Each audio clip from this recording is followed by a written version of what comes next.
Right, that's it. I'm doing it. What do you know? When I do the lights out gimmick and the lights come back on, I turn into a luchador. And if you're now saying, Simon, this is the stupidest thing you've ever done, well, you must be a new viewer because it's definitely not. Hello, my name is El Minorino, and you have tuned in to the latest episode of Ups and Downs, this time for AEW Dynamite, where we take the temporary fist of power and we give the good bits an up and the bad bits a down. And I'll just tell you this, aside from a couple of fumbles, this AEW Dynamite was absolutely tremendous. I love wrestling. I love Hurricane Ranas. Let's up those downs.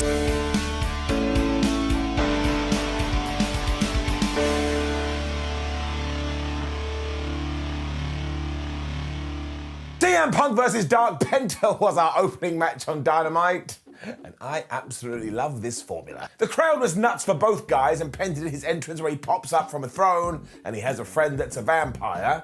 And in the early going, they were just hitting the taunt button. When that failed, they decided to smash and spam the strike button instead, because they were chopping the absolute shit out of each other. But this really was like somebody playing the video game for the first time, and in the early going, Punk actually went for the GTS, but Dark Penta too clever, and he reversed it into an ankle lock. And this was so smooth, I rubbed my bald head, because that's the smoothest part of my body. We then got a little bit of a story, because after Punk had gone for a dive and a Hurricane Run off the top rope, he injured his knee, and because Penta is all evil now, he was like, ha ha ha, I'm gonna jump all over that. I mean, honestly, if he could have ripped it off, he probably would have done. Punk was still able to hit a Frankensteiner, but his wound once again stopped him from going to the GTS, and this is when Penta thought to himself, well, I know what I can do. I can try and rip his arm off with my arm breaker, which is a perfectly normal way to think. Punk must have been watching tape though, because instantly he reversed this into the Anaconda Vice, and then when they both got back to their feet, they were just wailing on each other once more.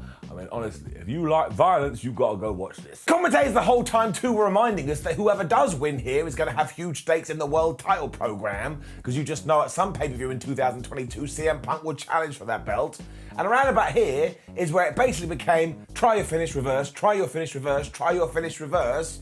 And while wrestling does do this a lot, when you get it right, it makes you feel good. As much as I do love Penta too, there was no way that he was going to win here because the narrative is quite clear. So he quite literally jumped into the GTS eventually. Punk gave it to him. He got the 1, 2, 3. Every single fan in New Orleans got to their feet. And I totally understand why, because it is getting it up. We then got this ridiculous skit where the Jericho Appreciation Society arrived in New Orleans on their private jet. But as Eddie Kingston, Santana and Ortiz had told them, it is now on site, meaning if they ever see them, they will beat them up. So they turned up at the airport as they drove off in their car. 2.0 were on the floor, and Kingston and his buddies had stole their shoes. So that's it. This is one of the best feuds going in wrestling right now. The joy then kept on coming because the Jurassic Express were here to defend their tag team championships against ReDRagon. I mean, flub me sideways. The best part of all of this was that these fans totally believed that on this night, on this hour, in this ring, we may see a title change, so they just cheered for everything. And that energy came out of the TV, it smacked me in the head, and I started going, oh man, maybe we will see a title change here because I'm a nerd. As it turned out, that didn't happen, but the seeds that we planted here, and also what a spectacle this was. Because not only did we see a man from the jungle, or a boy from the jungle I should say, taking on a fish, we were also watching a dinosaur take on a human male. I mean, in what other form of entertainment are you going to see that? Jungle Boy was also so wound up, he hit around about 46,477 dives, but eventually ReDRagon was like, let's just move, and he won't get us anymore. And that did work, but then Luchasaurus was like, okay, well now you're there, you're in my vision, and he smashed them with a moonsault. O'Reilly and Bobby are well drilled though, so eventually they were able to take control over Jungle Boy, but you don't do that because the World Tag Team Champions have a plan every time you do. He tagged in Luchasaurus, everyone went, oh my god, it's Luchasaurus, and he just did one of his wonderful hot tags. He just flew around the place before he hit another moonsault, and don't forget this is a very large man, where he did actually turn around and tag back in Jungle Boy. So I can only presume that when he was on the outside, he was able to recharge his energy bar. This is also when things went bonkers because, my word, Bobby Fish and Jungle Boy were tangling on the top rope, which is when Kyle O'Reilly got involved. He then put a choke on Luchasaurus, which is when Bobby Fish went, give me the powers of the ocean, and he hit an avalanche Falcon Arrow over Luchasaurus and Kyle O'Reilly onto Jungle Boy on the floor. And I did this face because I couldn't believe what was happening. This seemed like the finish as well, but the dyno broke up at the last second, and around about this time, the tag klaxon went off, and if the craziness was already here, it went up to around about 900,072. And you honestly couldn't call this at one point because it was just going at such a frantic pace, but as it did turn out, the Jurassic guys hit the thoracic express, or however you say that word. They did get the win, and if you didn't stand up no matter where you were and give this a round of applause, then you weren't watching the right kind of match. And I don't even know what that means. It was barely grammar, but I'm giving it up. We went into some building after this as well because straight away Kyle O'Reilly was back and he was just smashing everyone with a steel chair, which is when FTR came out from the back and they started looking at everybody. And don't forget, they have a bunch of tag team championships, so you have to presume this is all going to tie in. AEW's tag team scene is brilliant. We were then in the back with the Blackpool Combat Club, who had a few things to say, and essentially, they are going to be taking on the Gun Club, I think on Rampage or Dynamite next week. John Moxley was like, I don't really know who they are, but I don't like them. Wheeler Yuta said he also understands that the work begins now, and he's totally right. The ball has been given to you, Wheels. Now it's time to run with it. Afterwards, we had a quick face-off as well between Tony Storm and JP Hayter because we did learn that they are going to face off in the first round of the Owen Hart tournament. This was basically Jamie Hayter going, Tony Storm, you piece of crap, I hate you. I'm going to flush you down the toilet. And Tony just looked at her and was like, yeah, I don't really want to talk to you. So she left. It was then time for our weekly portion of shenanigans, but honestly, these shenanigans were so damn good.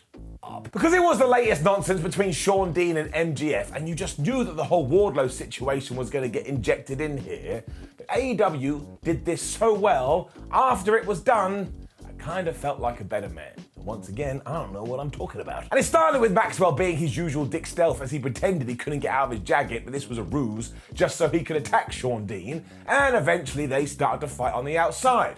But this is when we cut to the big screen and a video of the back, and all of MJF's security guards had been beaten up. And I wonder who could have done that. Of course, it was Wardlow, you don't need to tell me. And as MJF was watching this, Wardlow appeared behind him like some kind of pantomime villain.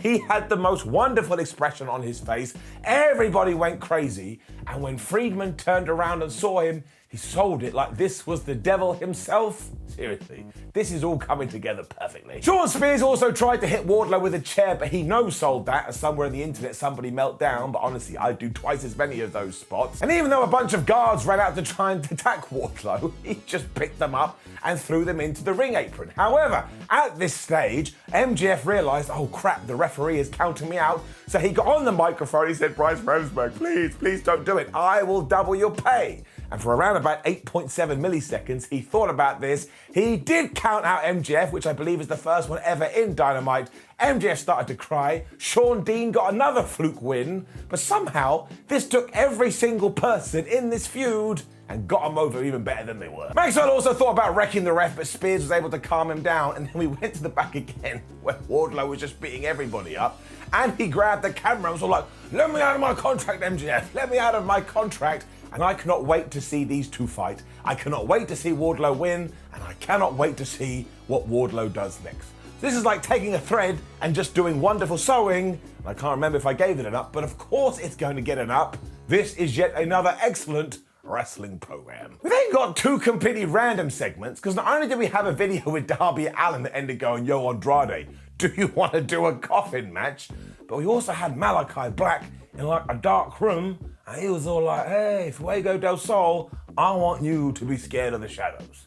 I was like, okay, okie dokie. As Tony kind of promised beforehand though, this episode of Dynamite was all about matches, so then we were straight into the Jericho Appreciation Society taking on Eddie Kingston, Santana, and Ortiz.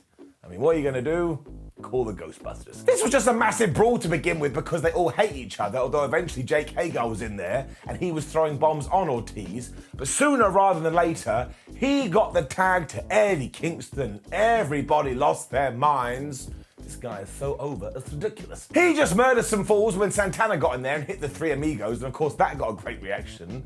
And because Ortiz didn't want to be left out, he quite literally grabbed Daniel Garcia and threw him into Chris Jericho. because why not? 2.0 then ran out, which made perfect sense because they probably wanted their shoes back, but they got dove on instantly. I just want to take this time to say, I love those two guys. They completely understand their roles. They completely get it. And one day, and I mean this, I hope they're tag team champions. There was always going to be some silliness here because we are at the start of the feud. So as soon as Eddie Kingston had missed his back fist, Jericho noticed the referee wasn't looking. He got Floyd the baseball back. He whammed him, which allowed Garcia to get the pin. And of course, they celebrate like they just won the lottery. But I'm just so invested in this. I'm so enjoying it. They're going to come up with some kind of crazy stipulation match where Eddie Kingston, Santana, and Ortiz go super duper nuts. I can't wait. Up. We also doubled down on this because afterwards JAS murked them, including Jericho hitting the Judas effect onto Santana. So watch this space. MJF was then freaking out backstage for obvious reasons, but because he had his lawyer Mark Sterling with him, they were all like, hey, you do basically own Wardlow, so you can put him in a match of your choosing. As it turned out, they're going to use the Butcher, and that's very nice of him because they have to close his shop early. This is when the Butcher walked in and just went, rah. I was like, man, if people don't watch wrestling, they're not going to understand. I think this dude is fantastic. It was then time for Marina Shafir to make her debut on Dynamite, and she was taking on Skye Blue. I just want to say this. Can we stop jumping down people's throat? The internet is having a field day with this at the moment, but let's look at it this way. Did this work out as intended? Probably not. I mean, the crowd was so dead as they're not really into either characters, and we basically had a stars clash in the ring. I don't mean AJ's finishing move, I just meant they tried their best, but it didn't really work. It was essentially a squash match too, with Shafir hitting a thrust kick and eventually choking Skye Blue out. And there was some sort of other things going on here because we had Jade Cargill's baddie section in the crowd, and who was very noticeably on camera sitting there? It was Red Velvet and Kiera Hogan, so I guess they're gonna join Jade. Cargill and Mark Sterling was also watching on from backstage, so eventually we'll do this match. But let's just give Marina Shafir some time. Like, I'm a professional wrestler, and this is a huge deal. I've wrestled in front of 100 people and got there after my match and gone, man, I absolutely screwed up. And I'm not saying she did that, but patience is a virtue, and I would rather err on the side of caution than come out with the daggers like so many people do. I mean, we do still have to give it a down because, like I say, it didn't work, but I bet in like 4, 5, 6 months' time, we'll be looking back and going, well, what do we know? We then did this massive 180 because we went from a former MMA fighter to some of the most weird shit I've ever seen in my life. Because Hook was backstage again, just minding his own business when Tony Nese and Mark Sterling arrived, and they were all like, we don't like you, Hook, probably because he's really dreamy and they're not. This is when Danhausen just popped in again and tried to curse everyone, and maybe it worked, maybe it didn't. I'm never 100% sure, and if you want more from Danhausen, make sure you check out my interview with him right here on the channel. But I laughed all the way through this. I'm so happy that wrestling can be this goofy.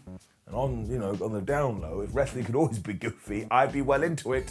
But I'm taking this fist of power, and I'm giving it up. We then learned that we were going to get Scorpio Sky versus Sammy Guevara for the TNT title down the line because the Men of the Year and Dan Lambert here were just yelling at us. When it was time for a tag team match that I've been looking forward to for ages. For it was Powerhouse Hobbs teaming up with Ricky Starks to take on Swerve, Strickland, and Keith Lee. And honestly, they took this and they did not disappoint. The crowd just lost it, especially for Starks because he was in our hometown, and our first pairing was Powerhouse Hobbs taking on Swerve. Now you're going to be shocked to hear, and you may want to sit down for this, that Hobbs was able to get the upper hand because he used his power. He then did tag in Ricky Starks, and honestly, this guy must have had the time of his life. Everybody cheered like mad. Him and Strickland also went at it, and he was able to get the tag to Keith Lee after he hit a drop kick. All you need to know is this. At one point, Team Taz was on the outside, Keith Lee was on the apron, and Swerve Strickland was on the top rope. So Swerve, as if this is a perfectly easy thing to do, jumped off the top rope onto Keith Lee's chest, you are hearing me correctly, and he dove onto Powerhouse Hobbs and Ricky Starks. I did this for like 20 minutes. It's like, who came up with that? And how the hell did he pull it off? Keith was then doing leapfrogs as well as beeling Starks right into Hobbs as Swerve Strickland then got back in there as they were doing all these cool double team moves. But then from nowhere, Ricky Starks hit a spear, he hit a flipping DDT. This was ace. It didn't laugh as Swerve then threw Starks into a Keith Lee pounce. And I was just laughing at this point because it was so entertaining. And at this juncture is when we teamed Powerhouse facing off with Keith Lee. And I really like the fact that AEW has held off on that because when we get that one-on-one match, I'm gonna be ready. Given that it wasn't going too well for his boys, this is when Taz came to the ring and he got a big ECW chant. And after Ricky Starks had the pin, do you know how Swerve Strickland broke it up? By doing a 450. And as ever, that's like skydiving to your local shop when you want some bread, but it is damn cool. Around this time, Taz went into full panic mode and he noticed the referee wasn't watching, so he grabbed Keith Lee's foot. That meant he turned around into the big spine buster from Powerhouse Hobbs. Hobbs got the 1, 2, 3. Everybody continued to cheer for Ricky Starks, and this was just a good time. Like, I've been invited out on dates and not enjoyed myself as much as watching this. We then had a quick backstage segment with the AEW Women's Champion and my new best friend Thunder Rosa. And if you're now saying to yourself, Simon, what are you talking about? Well, you can go to Thunder Rosa's YouTube channel and see me on her taco vlog. And yes, I don't know how that happened either. Life can be crazy. Nyla Rose and Vicky Guerrero did find her though, and they had a gift for her, which was a cake celebrating the fact that she is going to have the shortest title reign in history. They then started to fight and the cake went into Nyla Rose's face.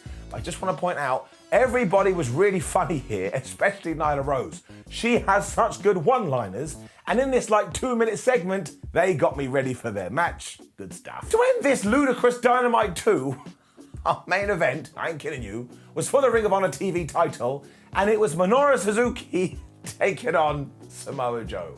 I mean, we are living in a pretty good timeline. All they did to start with was chop the hell out of each other, and the fans were reacting like this was Hulk Hogan and The Rock from WrestleMania 18. Just go and watch this and look at Samoa Joe's face or feel his energy. He is clearly having such a good time, you love to see it. I was dying because when they were done with the chops, they just switched to forearms as they tried to take each other's head off. And at one point, Samoa Joe took down Suzuki with a tackle. I was like, Samoa, you don't do that. That's like slapping Santa Claus. So surprise, seconds later, Suzuki was hanging over the ropes with Samoa Joe's arm as he tried to rip it off. He also just booted Samoa Joe at one point, as if wrestling isn't predetermined. And this is when we made it very clear that who was watching on from ringside? It was Sonjay Dutt and Jay Lethal. Ruh-roh. This soon matched our first match too, because Samoa Joe kept going for muscle busters and Suzuki kept going for gotch pile drivers. But Samoa Joe is so big, it didn't look like Suzuki was going to do it. So instead, they just started chopping each other again. Eventually, Samoa Joe was able to hit the muscle buster. He got the 1, 2, 3. He became the Ring of Honor TV champion for the first time. I'm just going to give this match an up. Nothing I can say can do it justice. It was just two great professional wrestlers being great. Turned out we were going to end with a twist though, because when we were done, Sonjay Dutt and Jay Lethal got on a microphone and they were like, "Hi, Samoa Joe, we've got you a gift." And they had a box, and when they took the lid off, it was just Jay Lethal flipping him off. A little bit like, thingy in a box. This is when the lights went off though, so if you have watched the show before, you know I got super duper excited because that's my favorite gimmick in the world. Although when they turned back on, everybody was confused. Because this huge man was just stood there, and as the commentators told this was Satnam Singh, a former basketball player who has been training under Sonjay Dutt. Now honestly, he is massive like crazy, and because this is professional wrestling, after everyone had beaten up Samoa Joe, he took his hands and he tried to crush his brain. And I love this, because the insinuation is he's so large, he's gonna be able to crush someone's skull. I mean, that would never happen, but I'm happy to believe it. They also hit the lethal injection as the show came to an end. Here's the thing. I like that AEW treats everybody as a big deal, because if you don't treat people as a big deal, your audience is going to turn around and go, well, I don't think that person is a big deal. The problem is, we have turned the lights off so many times in AEW and then turned them back on and a really recognizable star is there, that when you don't do it and your audience is baffled, well, the angle does kind of fall flat. That's still not a bad thing, because now we can build from here that he has been introduced, but I do understand the disappointment. This episode of AEW Dynamite was so good, you wanted to end with a bang, kind of ended with a fizzle. I still think we should give it a few months, because as said earlier, AEW has earned our trust to show they can get away from this, but in terms of the show itself and within the context it was presented to us, of course, it just has to get it down, because people were upset, and maybe for an understandable reason. As it turned out too, apparently AEW did do this because they want to sort of make inroads into India, and that's smart. It's only going to help cement the business, and all that matters is this: even with all the craziness, when you get to the end of the day and we give it an overall up or an overall down, it gets neither of those, because it's getting a golden up. Seriously, there was like 4 matches on this show that could have been on a pay-per-view, and when all was done, I felt like a very satisfied wrestling fan. Now, please do leave a comment below and let us know what you thought about last night's AEW Dynamite. Like the video, share the video, and subscribe. Head on over to WhatCulture.com where you can read articles about wrestling and the Ups and Downs article. I don't write it, so they'll have different opinions. Follow us on social media at WhatCulture WWE, and I'm at Simon316. And please do watch another video, otherwise we'll all lose our jobs. My name is Simon from WhatCulture. Thank you for joining me as always. Also, thank you to everyone who sent me very nice words about my broken hand. Don't worry, it will be fine in a few weeks. See you soon.